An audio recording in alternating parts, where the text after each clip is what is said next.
Isso daqui é o Visual Studio Code, essa é a tela original dele. Eu venho aqui, peço para abrir uma pasta, e aí eu estou aqui no curso Introdução, Aulas Síncronas, eu vou abrir essa pasta aqui, e aí eu posso criar o que eu quero aqui dentro. Então, se eu clico aqui, ó, para abrir um novo arquivo, e eu faço aquele hello.cpp, vamos fazer de novo o nosso hello, olá mundo, né, hello world. Então, eu vou fazer aqui o menor programinha de C++. E você percebe que ele vai colorir para você, ele vai dar cores que me ajudam a enxergar. Por falar em enxergar, deixa eu dar um zoom. E eu falo, bom, e agora, como é que eu executo? Então tem duas formas, eu posso chamar um terminal. Isso aqui é importante, por quê? Porque o terminal do Windows ele é diferente do terminal do Linux. Se você abrir o prompt de comando do Windows, vai ser um pouco diferente disso aqui. Mas se você tiver no Visual Studio Code, que esse terminal dele, ele é igual em qualquer sistema. E são os mesmos comandos do Linux, by the way, mas é o mesmo para todos, inclusive no Windows. Então, eu consigo dar uma aula, e se eu digitar aqui ls, que é para ver os arquivos, você, Letícia, ou qualquer aluno do Windows, vai poder digitar a mesma coisa. E assim a gente se encontra. Assim a gente tem certeza que você não tem que ficar preocupado em falar assim, nossa, mas o Gustavo usou um comando que é diferente para mim no Windows. Não. Tudo que tiver aqui dentro do Visual Studio vai funcionar igual para todo mundo. E aí, nesse terminal, nós vamos fazer a mesma coisa. G++, hello cpp, -o, hello. Aí a única diferença é que a Letícia vai colocar a exe aqui, e eu não preciso. Eu poderia colocar, tá? O Linux não se importa. Aí ele criou aqui o programinha, ó. Tá vendo? Mas o que tem aqui dentro? Ele fala, olha, eu não posso mostrar isso, porque não parece que é texto. Você quer abrir mesmo assim? Eu falo sim. E aí, ele nem sabe como abrir isso. Mas eu posso pedir para ver em hexadecimal. Opa, nossa, nem em hexadecimal ele conseguiu abrir isso aqui. Que coisa, né? Por quê? Porque, na verdade, isso aqui é um programa executável. Então, quem que lê o que está escrito aqui dentro? O computador. Quando eu peço para ele executar, ele não fez nada, mas quem executa aqui é o computador. Tá bom? Daqui a pouco eu vou mostrar para vocês como que a gente pode ver o que tem dentro desse programa. Aí, eu vou começar a chamar a biblioteca standard do C++, né? A primeira delas, que é a que me permite escrever coisas na tela. Então, é o IOStream. I/O significa input e output, e stream é fluxo. Então, é como se fosse um fluxo de entrada e saída de dados. E aí, para ele, esse terminal aqui, né, o sistema operacional, na verdade, o sistema operacional decide escrever no terminal. Mas o sistema operacional, ele, quando eu quero mandar dados para ele de volta, para o Linux, para o Windows, eu uso cout. Só que tudo que mora dentro dessas bibliotecas precisa de um nomezinho que vai aqui na frente, que é o STD, de Standard Library. E aí eu coloco esse dois pontos duas vezes aqui. E aí se eu fizer assim, ó, hello world. E aí eu posso, se eu só fizer isso, o programa já funciona, mas vocês vão ver que quando ele escreveu hello world aqui embaixo, depois quando o programa terminou, ele voltou para o Linux, para o sistema operacional, na mesma linha. Então eu preciso dizer para ele, ó, quando acabar o meu texto, eu quero que você coloque uma nova linha. Então eu preciso deixar um /n aqui de new line. E aí agora, se eu compilar de novo, agora ele me joga para a linha de baixo aqui. Tá bom? A aulinha está gravada já para falar para vocês sobre variáveis, sobre tipos. Eu vou recomendar que vocês assistam também para não ficar me repetindo muito. Mas eu vou deixar uma dica aqui. Vocês podem vir aqui em cima e dizer para ele assim, ó, esses nomes que a gente coloca na frente com dois pontos duas vezes, isso aqui se chama espaço de nomes. Olha lá, ele até escreve, ó, namespace std. Quem que escreve isso para mim? O Visual Studio Code. Então, por isso que é importante ter ele. Ele me ajuda a entender o que eu estou programando. Tá? O que é um espaço de nomes? é simplesmente um rótulo. Pensa que eu tenho um armário cheio de gavetas e eu quero guardar os meus programas em gavetinhas. Então, o que eu faço? Eu dou um nome para uma gaveta dessas. Tudo que vem junto com o C++ está guardado numa gaveta que chama std. E aí, eu ponho isso aqui. Por quê? Porque, gente, eu posso criar o meu cout. Eu posso criar uma outra função com o mesmo nome, que faz a mesma coisa, ou que faz uma coisa parecida, ou que faz uma coisa completamente diferente. Aí, como que o C++ vai saber qual que é a minha, qual que é a sua? Porque a dele está dentro desse espaço de nomes aqui. E aí, se eu criar a minha não vai estar. Ou eu posso pôr eu posso criar minha própria gavetinha com espaço de nomes para organizar meus programas. É basicamente isso, tá bom? Então, por exemplo, se eu vou usar muito isso aqui, e eu vou ficar com preguiça de digitar toda vez, eu venho aqui em cima, ou aqui dentro mesmo, e digo assim, ó, using namespace std. Então, pronto. Agora, o que eu disse para ele? Eu disse assim, ó, toda vez que eu usar um comando e você achar esse comando no std, pode usar, porque eu estou usando o std para tudo que for do std, tá bom? E aí meu programa fica mais simplificado. Aí eu posso tirar isso aqui. Depois que eu escrevi isso aqui uma vez no meu programa, aí eu não preciso mais nenhuma vez. Tá? E aí, só para concluir esse pedaço aqui, eu quero mostrar para vocês o seguinte. Eu vou criar uma variável, tá? Então, eu vou criar uma variável de ponto flutuante aqui. Eu vou criar um float, x, e aí vamos dar um valor para ela. Por exemplo, 3.14, né? Que é o comecinho ali do pi. Eu posso vir aqui e ao invés de escrever um texto, eu quero escrever pi, a gente faz assim, ó, deixa esse texto entre aspas aqui, né, essas aspas, entre aspas de verdade, foi sem querer mesmo, entre aspas, esse barra invertida n, que é para uma nova linha, deixa isso aí ali, aí eu ponho de novo esse símbolo, que é o do fluxo de dados, e ponho a variável x aqui. Então, o que ele está fazendo? Ele está dizendo assim, ó, para o terminal, você joga, é como se fosse um rio, é uma corredeira, o rio está apontando para lá. Jogue para o terminal o valor de x e, na sequência, jogue esse caractere mágico que cria uma nova linha. Bom? Então, só isso aqui já deve funcionar. E ele escreve lá o 3.14, que era o valor da minha variável. Bom? E aí, lembra que eu falei que um dos nossos projetos vai ser criar a função exponencial, né? E elevado a alguma coisa? Eu poderia fazer isso aqui. Então, depois da variável x, eu vou pôr um outro texto, eu vou escrever aqui exp, vamos dar um espaço aqui, exp, eu vou chamar de y aqui. Estou mostrando um exemplo para vocês de como que eu construo algo escrito lá, né? Então, cada bloquinho de texto ou cada variável, para jogar para o terminal, eu preciso desse símbolo aqui, que é o símbolo do fluxo de dados no meio. Então, é como se fosse um trenzinho de informação. É um rio mesmo. É um rio de informação descendo pela cachoeira, e aí eu tenho esse símbolo jogando o fluxo de dados para lá o tempo inteiro.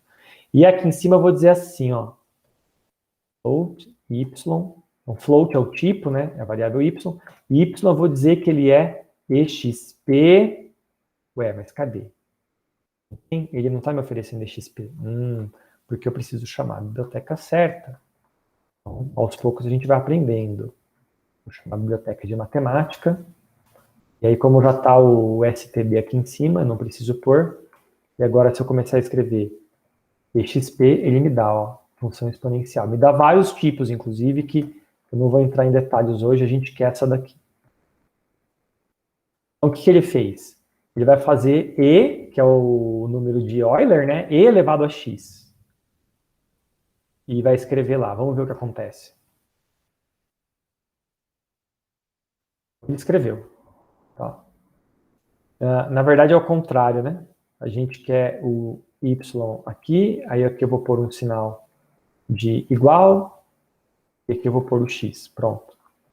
Que é e elevado a x, olha lá, e elevado a 3.14, que é isso daqui. Né? 23, alguma coisa. Posso pôr espacinhos aqui, se quiser que fique mais legível, enfim. Agora é perfumaria. Pronto. Ok. Aí a questão é a seguinte. O quão boa é essa função? Esse cálculo aqui. O quão bom é ele? E, na verdade, se eu colocar aqui 1, então, e elevado a 1 é o número de Euler, é E. E está aqui, quem que é E? É 2,71828. E, na verdade, eu posso fazer melhor. Eu posso vir aqui, incluir uma outra biblioteca, terceira que vocês estão vendo hoje aqui, que é a I/O Manip, de manipulação de I/O. E eu vou vir aqui, eu vou inverter um pouco, que eu vou dizer assim, ó. Vou dizer que exponencial de x é igual a y. Vou passar o y para cá. E aí, o que eu vou fazer agora é o seguinte, eu vou falar para ele, ó, eu quero que você escreva mais números aqui. Então, deixa eu ver se eu lembro de cabeça. Eu venho aqui e digo assim, precision. Deixa eu ver. Bom, o que eu faço quando eu não lembro de cabeça, né? Então agora vocês vão ver um momento ao vivo. Ah, eu não lembro o negócio de cabeça. Ótimo, porque o C++ é uma das linguagens mais bem documentadas da internet. Então se eu venho aqui e dito assim, Cout, porque é o que eu estou tentando fazer, precision. Aí ele vai me jogar aqui, eu vou ver, ó. Tem vários sites, esse aqui em português, mas na verdade eu gosto desse aqui, ó. C++, esse site é bom. Então, o que eu faço? Ah, isso aqui é set precision, não era só precision, tá vendo? Então, eu venho aqui e digo assim, ó, set precision. E eu falo, escreva aqui para mim 20 casas decimais. Olha lá. Escreveu. Agora, vocês estão vendo esse número aqui embaixo? Será que ele é mesmo o número de Euler? Porque é isso que ele deveria ser, né?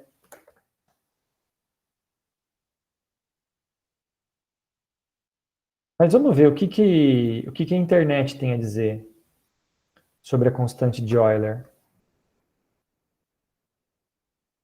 Ó, eu vou colocar lado a lado aqui.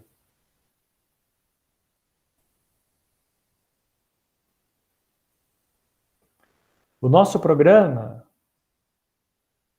diz que é 2, né? Começa em 2, depois é 71, 82, 81. Vamos ver aqui o começo. 2, 71, 82, 81. Ótimo. Tá batendo. Né? Depois vem o quê? Depois do 81. Aqui o nosso é 74. E aqui, o que é? 82? Como assim? E daqui para frente é completamente diferente? Ué, como que a minha linguagem de programação não sabe quem é o número de Euler? Acontece que isso não é um problema de linguagem de programação. É um problema de implementação, é um problema de cálculo. E aí vai entrar o nosso primeiro projetinho. Nós vamos calcular a nossa função exponencial. E a nossa função exponencial, entre outras coisas, quando você pedir exponencial de 1 e você pedir 20 dígitos, ela vai te dar os 20 primeiros dígitos do número certo. Se eu não posso confiar, olha aqui, ó, quantos que eu confiei? Ó, 1, 2, 3, 4, 5, 6, 7. Foi isso? Foi até, ó, 18, 28, aqui também 18, 28, 17, ó, é aqui, ó, pronto. Aqui é 18, aqui é 17. Foi a partir daqui que mudou, tá? Então, ó, 1, 2, 3, 4, 5, 6, 7. Na oitava casa mudou. Ou seja, eu posso confiar no meu resultado só até 10 a menos 8, né? Na oitava casa. Então, é com precisão de 10 a menos 8. Vocês sabiam disso? Deixa eu fazer uma pergunta honesta para vocês. Vocês são pessoas bem informadas e bem informadas do mundo digital. Fala para mim, abre o microfone, fala para mim. Quem não sabia, quem não imaginava que se eu pedir para um computador, no ano de 2021, se eu pedir para um computador me dá um número como esse, um número, sei lá, que é um número básico da matemática, ele ia errar da 8ª casa para frente. Me fala se isso passou na cabeça de alguém antes. Eu não. Eu desconfiava. Tem alguma coisa a ver com você ter definido a variável como float e o número de bits dela, ou alguma coisa assim? Tem, perfeito. Tem. Okay. Então, ó, vamos melhorar um pouco isso? Acontece o seguinte, né? Vocês vão ver isso na aula, a aula já está gravadinha, eu tenho que terminar de editar. Mas a variável float, ela tem um número de bits, ela tem um número de zeros e uns. E são 32 bits que estão ali dentro. Eu posso falar assim, ó, use 64 bits, que é o máximo que essa CPU suporta. Para fazer isso, eu tenho que usar um outro tipo, que é o double. Então, uma variável com dupla precisão. É isso que ele quer dizer, dupla precisão. E aí? Será que melhora? Ó, onde era 17, agora é 18, ó. Tá vendo? Vamos voltar aqui à nossa página da Wikipédia. Vamos ver agora onde dá problema. Antes era na 8ª casa, né? Agora tá aqui, ó, 18, 28. Então, ó, 18, 28. Depois 45. Tá aqui um 4 e um 5 na sequência. Depois 904. Depois 904. Aí nós temos 50 aqui. Opa! 52. Então já deu diferença de novo. Nesse zero aqui. Tá? Que casa que nós estamos? 1, 2, 3, 4, 5, 6, 7, 8, 9, 10, 11, 12, 13, 14, 15, 16, 17. Ou seja, praticamente dobrou. De 8 para 16, vai. Praticamente dobrou a nossa precisão. Que é por isso que chama double. Tem o dobro da precisão. Mas a questão a variável, tanto a primeira quanto a segunda, elas guardam mais dígitos do que isso na memória. A variável float, que era a primeira, ela guarda muito mais do que 8 casas decimais na memória. Por que todas as casas que ela guarda não estavam certas?